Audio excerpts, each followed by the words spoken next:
Bom dia, igreja. A paz do Senhor Jesus, tudo bem? Hoje nós estamos no nosso nono dia, no nosso jejum, o jejum da vitória. E nesse nono dia, nós estamos refletindo, na palavra de Deus, no capítulo número 9 de João. E também estamos nessa caminhada de separando-nos para o Senhor, de momentos em que nós abrimos mão do que é bom para podermos ter oportunidade de ter algo que é bem melhor, que é a presença de Deus. Nós deixamos alimentar a nossa carne com aquilo que é bom, com o nosso almoço, almoço, mas o café da manhã, Aqueles que vão até meio-dia abrem mão do café da manhã, mas há aqueles que estão mais, que querem mais o Senhor e assim por própria, decisão, às vezes vão até às 6 da tarde e abrem mão do almoço, mas dentro das suas capacidades e a sua também disposição, de saúde, enfim, Mas o mais importante mesmo é estar rendido ao Senhor. E hoje, no capítulo número 9, ele traz para nós a narrativa de um cego de nascença, que Jesus ele se deparou com esse cego de nascença,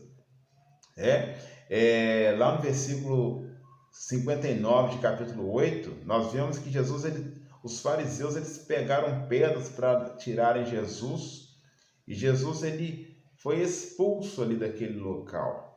E sendo expulso, ele segue o seu ministério, o seu chamado, e se depara com esse cego de nascença, que já nasceu cego e nunca enxergou.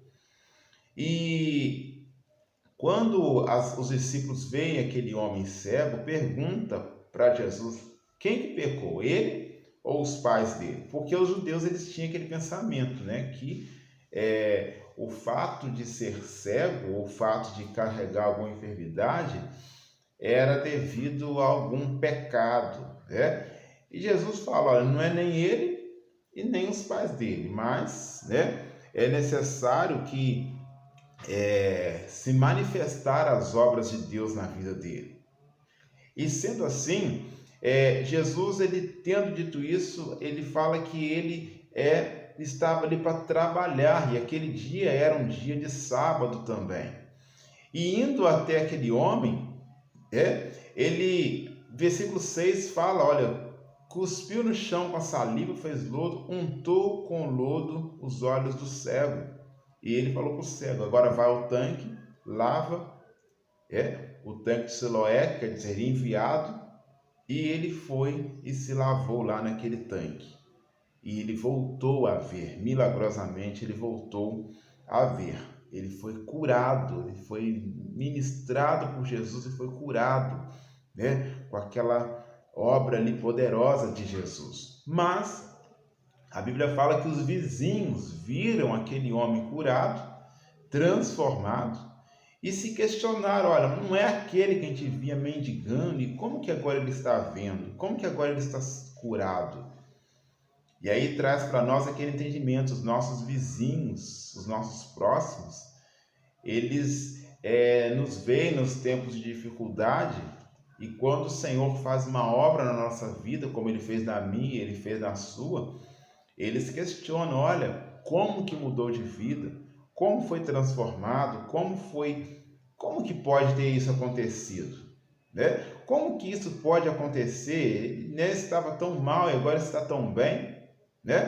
Ou seja, o questionamento, aqueles que questionam e aqueles que glorificam.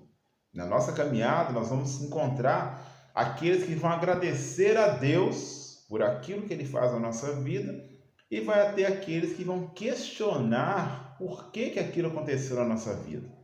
Uns vão questionar por nossas vezes, aliás, na maioria das vezes, por nossa opção religiosa, por nós termos mudado de nossa declaração de fé, às vezes por religiosidade, às vezes por costumes, enfim, por vários motivos. Mas aqui, esses vizinhos, além dele questionarem quando esse homem estava curado, ele estava vendo de novo, este homem, por ele mesmo ele falou. Eles chamaram aquele homem e perguntaram para ele, né? Como você abriu os olhos? E ele respondeu, olha, o homem que se chama Jesus fez lodo, untou meus olhos e disse, vai ao tanque. Eu fui ao tanque, me lavei e agora eu vi. Né? E ele falou, onde ele está? Onde está esse homem? Ele falou, não sei. Não sabendo, né? Esse homem não sabendo aonde Jesus estava, o que esses vizinhos fizeram? Levaram eles para os fariseus, levaram ele para as autoridades religiosas. Os fariseus eram aqueles que perseguiam a obra de Jesus, levaram para os acusadores, levaram para os fariseus, para os religiosos, aqueles que iam julgar aquele milagre. Né? Iriam ver por que aquele milagre aconteceu, ainda mais no sábado. E esses homens, esses vizinhos, levando até os fariseus, aqueles fariseus, eles veem Jesus como um pecador que curou no sábado, que fez um milagre no sábado. E aí, meus irmãos, a gente pode perceber que aqueles judeus, aqueles fariseus também, versículo 18 fala isso. Porém, não acreditavam que ele tivesse sido cego e recebido a vista, enquanto não chamaram os pais do que foram curados. Quer dizer, o homem que foi cego e agora via, perguntou aos fariseus para ele, olha, quem que você fala que esse homem é? Ele falou, olha, ele é um profeta. E aí, os fariseus, mas como pode ser um profeta? Como pode ser um enviado de Deus? Você está fazendo a obra que não pode ser feita no sábado, está curando no sábado, não pode ser profeta. Não pode ser profeta. E aí, eles chamam os pais, e os pais enviam, falam com ele, olha, pergunta para ele tem idade para dizer quem ele é, ele tem idade para falar quem é que curou a ele.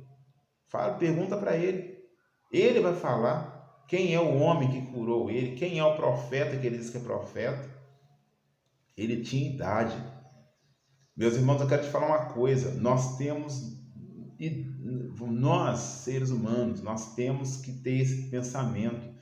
Eu sou responsável pela minha vida, minha conduta espiritual.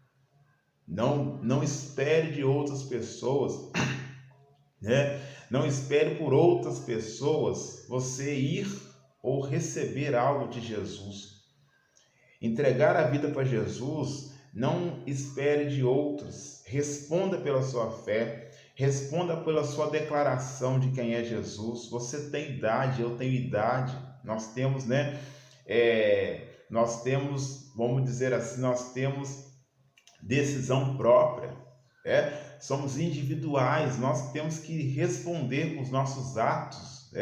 E esse homem, os pais dele reconheceram, olha, ele pode responder por ele. Pergunta para ele. Mas aqueles fariseus, eles estavam cegos. Eles não queriam aceitar que Jesus estava curando aquele homem. Eles não queriam aceitar, que um homem, um profeta, um enviado de Deus, que aquele que diz profeta não é profeta, por quê? Está curando no sábado. Eles não queriam aceitar a obra de Jesus na vida daquele cego. E o pior cego é aquele que não quer ver. Aquele homem, ele sendo questionado pelos fariseus, ele fala assim, por que vocês estão questionando sobre ele? Vocês querem ser discípulos dele? Vocês estão perguntando tanto acerca dele, por quê? Vocês querem saber onde ele está, quem que ele foi, o que ele é, por quê? Vocês querem ser discípulos dele? Não! Eles falaram, não! Nós somos discípulos de Moisés. Nós cremos em Moisés. Moisés enviou a palavra do céu para a gente. Esse homem, nós nem sabemos quem ele é.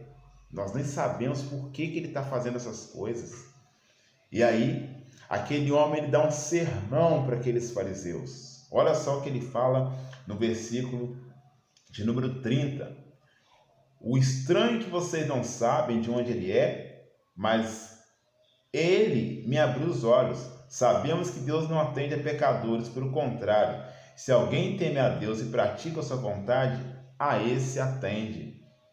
Desde que o mundo existe, jamais se viu alguém que tinha aberto os olhos de um cego de nascença. Se esse homem não fosse de Deus, não poderia ter feito nada. Esse homem, ele faz um sermão para aqueles homens ali. Olha só que ele fala: aquele que teme a Deus e pratica a sua vontade, a esse ele atende. Ou seja, os fariseus, eles tinham uma religião, mas eles não tinham temor a Deus. Eles tinham princípios, né? Princípios deles, formados por eles ali, mas eles não tinham temor sincero a Deus. Eles colocavam fardos sobre as pessoas que eles mesmos não carregavam. E aqui, este homem disse que se esse homem não fosse Deus, não poderia ter feito nada. Ou seja, ele entregou ali a sua confissão de fé ao Senhor Jesus. E esse homem, então, ele foi expulso por esses fariseus, porque eles estavam dizendo ali nas entrelinhas que esses fariseus, eles estavam em pecados, né? Como pode você, pecador, vir julgar, vir nos ensinar alguma coisa? Não que eles estavam julgando, mas estavam ensinando os princípios elementares da palavra para eles. Mas Jesus encontrou aquele homem de novo, e encontrando ele, Jesus, ele pergunta: você crê em mim? Você crê no Filho do Homem? E aquele homem pergunta: quem é ele para que eu creia?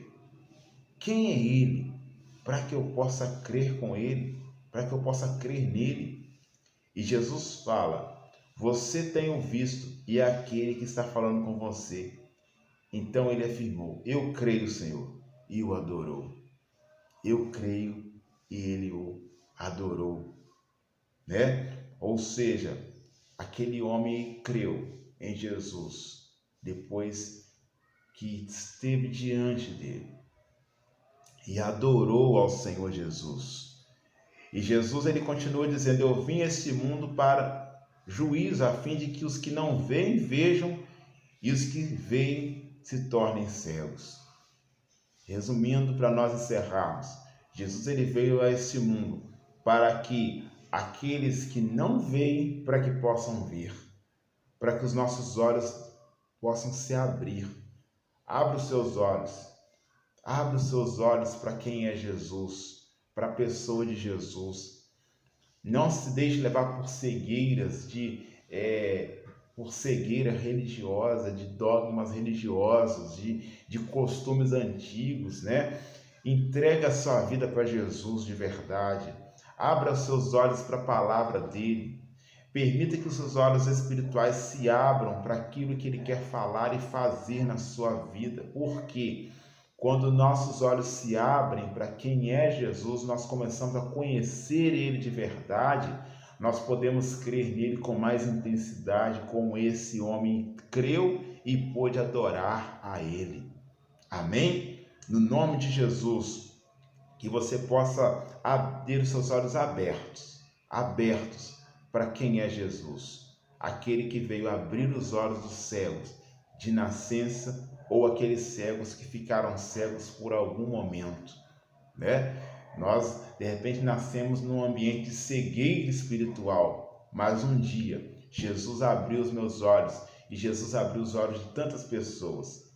E se você, em algum momento, ficou cego acerca da pessoa, da obra e da vontade do Senhor Jesus, que os seus olhos sejam abertos novamente, para que você creia que só Ele é o Senhor.